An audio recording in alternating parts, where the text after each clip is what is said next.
a brilliant ball of ice and rock called Enceladus. It's a tiny object. It's only about 300 miles in size, so that's what, about the eighth the size of our own moon. And we've never seen a body that small that has activity on it. This activity was discovered in 2005 by Dr. Carolyn Porco and her Cassini imaging team. One photo seemed to suggest that jets were coming out of Enceladus. It seemed very likely to the members of my team that it's possible that these jets are actually geysers. They're erupting from pockets of liquid water not too far beneath the surface.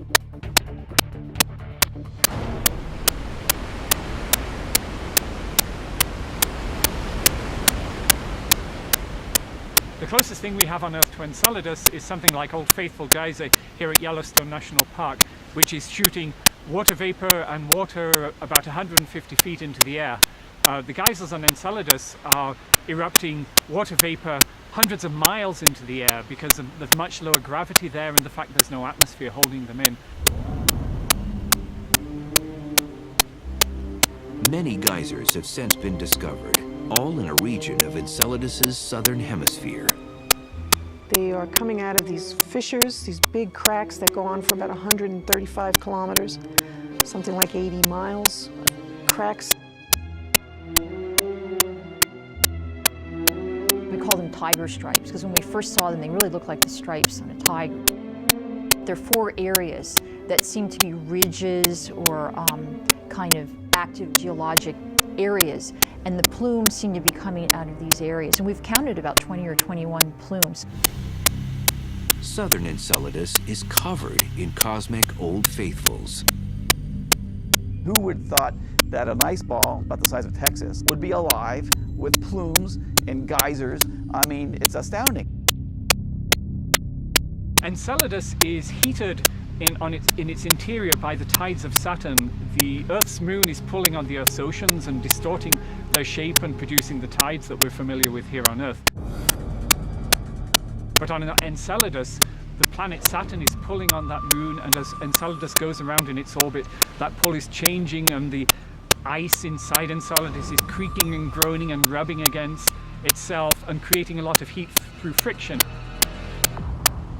We think it's that frictional heat that is producing the evaporation of the water ice that is then escaping through these cracks and making the geysers that we see there. And there's more. Enceladus's eruptions have clarified a theory of what powers one of Saturn's rings. We knew there might be jets, something coming from the surface that was injecting material into orbit around Saturn to form the E-ring. The E-ring is furthest from the planet, about 74,000 miles away. It happens to be just at the same orbit, the same distance from Saturn as Enceladus. And so it really suggests that it owes its origin to Enceladus. And thickness of the E-ring sort of matches the thickness of particles that were ejected from the south pole of Enceladus. If these geysers disappear, so might the ring. Ultimately, the liquid jets suggest that there is water on Enceladus. And perhaps something else. So the search for water is not that, oh, one day we'll be thirsty, so we'll have something to drink. The search for water is guided by our interest in the search for life. It's that simple. Follow the water.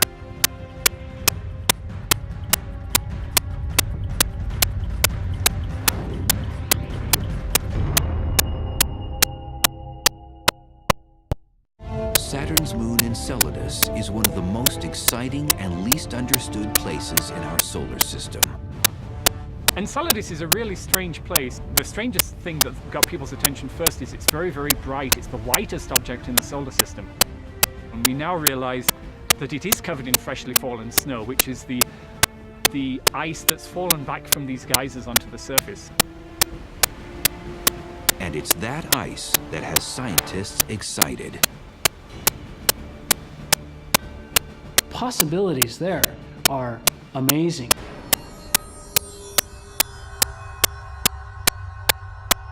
The search for water in our solar system is ultimately a search for life.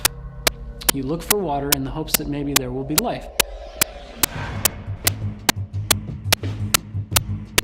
Because of the presence of ice, some experts believe the search for alien life should begin on Enceladus. It has a lot of other molecules in it, a lot of other exotic things, which show us that there's probably aqueous chemistry going on underground. So there's a lot of little percolating kind of chemistry going on, and maybe you could get biology, maybe, and so maybe we should go look. This is kind of the holy grail of modern-day planetary exploration, to go and seek out those environments in the solar system where life might possibly have gotten started, and we just stumbled upon it. Is that exciting? You know, I mean, of course it's exciting. It's the kind of thing scientists live for.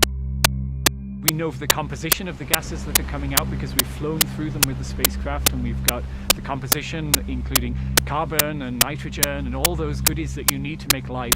And then we know there's a source of energy from the frictional heat or the tidal heat in the interior, and we can see the heat on the surface. So all these elements are there that might be sufficient to sustain life if life could have got started there. So that makes Enceladus a very exciting place.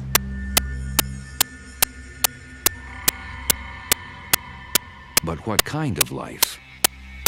We're not talking sushi, you know. We're not talking lobsters and fish, we're talking microbes. I think that's about the best that we can hope for on a moon like Enceladus. If we ever discover such life in our solar system, it's going to be the simplest possible. It's going to be bacterial, or something like it. Even the discovery of something small would be a huge event. It would change everything that we think and know about our solar system, the universe, and ourselves.